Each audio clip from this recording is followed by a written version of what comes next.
Halo Sobat Bonsai, Assalamualaikum warahmatullahi wabarakatuh. Salam sejahtera selalu nih pastinya buat teman-teman semuanya ya, dimanapun berada, senantiasa sehat dan baik-baik saja, amin ya robbal alamin. Kita ini ketemu lagi di Bonsai Imaji.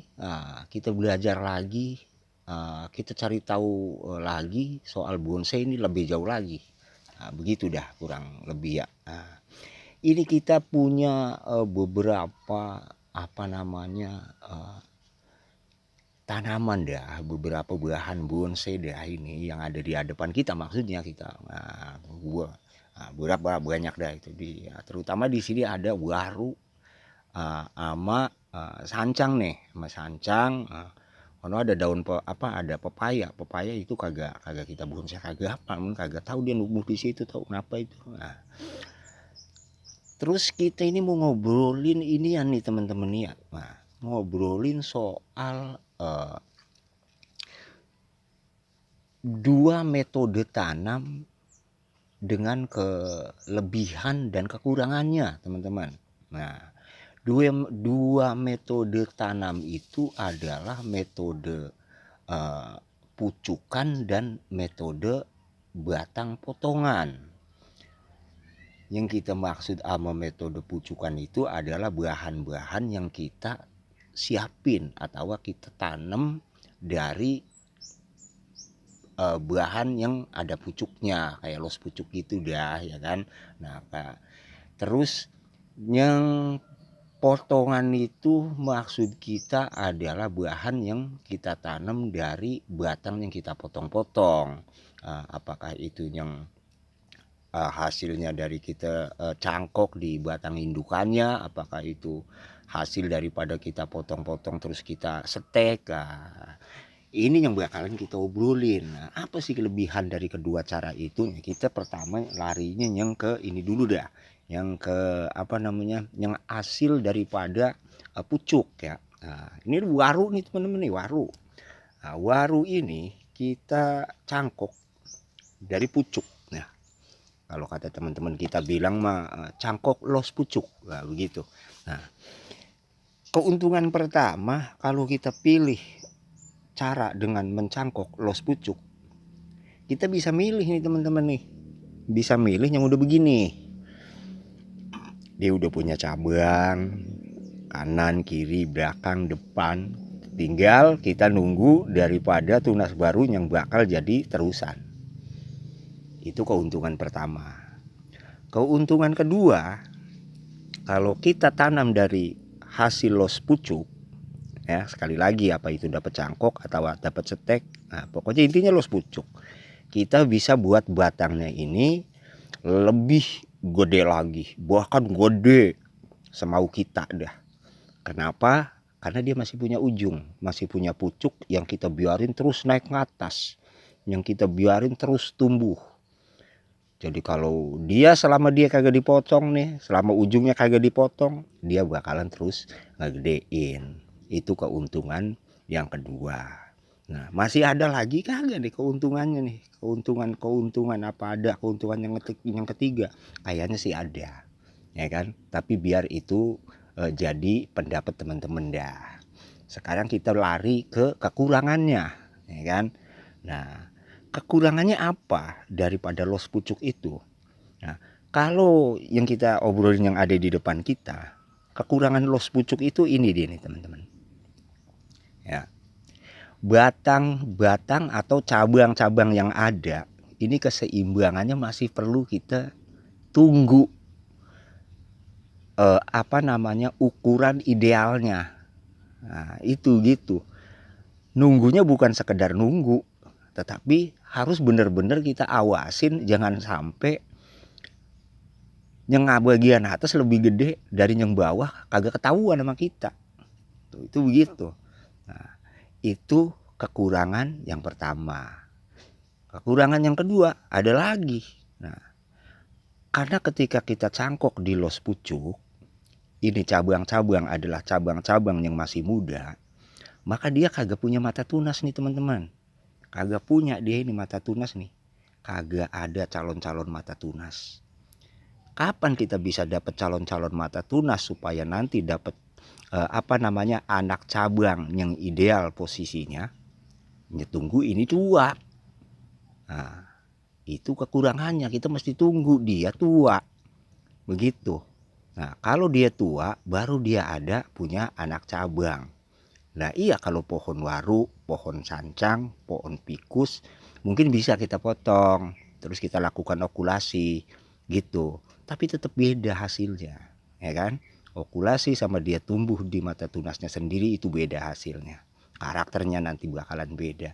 Intinya itu, tapi tetap pilihan tetap ada sama kita. Mau lakukan okulasi, kalau pembesarannya udah seimbang kagak jadi masalah. Nah, tapi itu dianggap sebagai sebuah kekurangan. Kita tunggu tua dulu ini dia, baru nanti ada mata tunas. Nah, kekurangan yang lain ada kagak? Ada, masih ada. Yaitu karakter ketuaan itu harus kita lakukan. Harus kita lakukan sentuhan-sentuhan karakter ketuaan. Itu juga masuk sebagai kekurangan. Tetapi kekurangan yang satu ini adalah kekurangan yang memang memancing kita, mengajak kita untuk lebih kreatif. Ya, ide-ide kita tumpahin dah buat bikin tua karakter sebuah batang. Nah, seperti itu.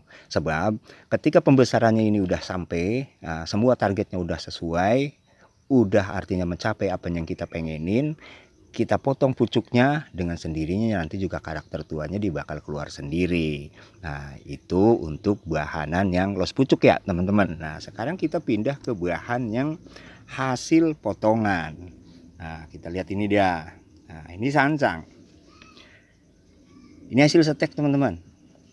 Pertama, ketika kita setek bahan, kita harus tahu dulu batangnya segede apa. Ini lingkarnya 15 teman-teman. Nah, speknya apa? Oke, mame. Gitu kan. Artinya apa?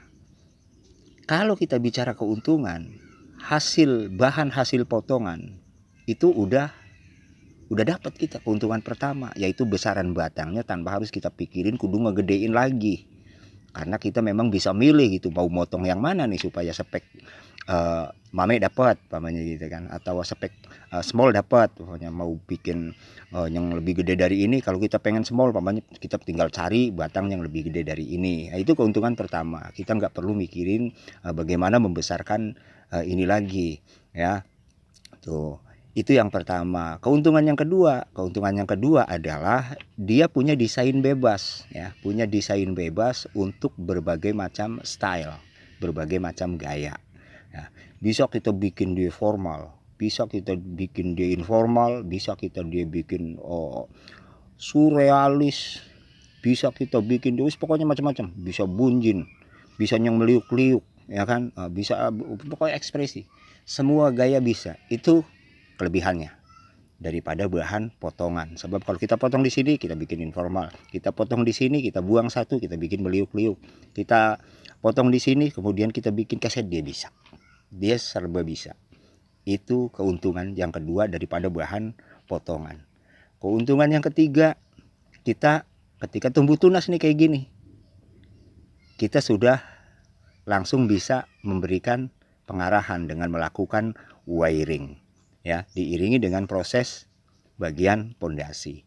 Nah, ada lagi nggak keuntungan yang lain? Ada, tapi itu tadi pasti teman-teman yang tahu ya, keuntungan-keuntungan dan kelebihan-kelebihan dari bahan-bahan yang hasil potongan ini. Nah, kekurangannya apa? Kekurangan dari dia, bahan potongan semakin besar, dia semakin besar pula penguapannya teman-teman ya. Maksudnya apa? Pengeringannya tuh seperti ini, dia akan pecah di bagian ini, akan mengering dan bisa jadi kekeringannya turun ke bawah. Nah, itu penguapannya. Makanya kadang-kadang kita mesti olesin dah nih kambium, salep atau pelapis apapun ya yang bisa mengurangi penguapan. Kekurangan yang lain, nah, untuk proses proses pengepresan di bagian batang bibit potongan yang ukurannya lebih besar itu lebih lama nyambung, lebih lama nutup.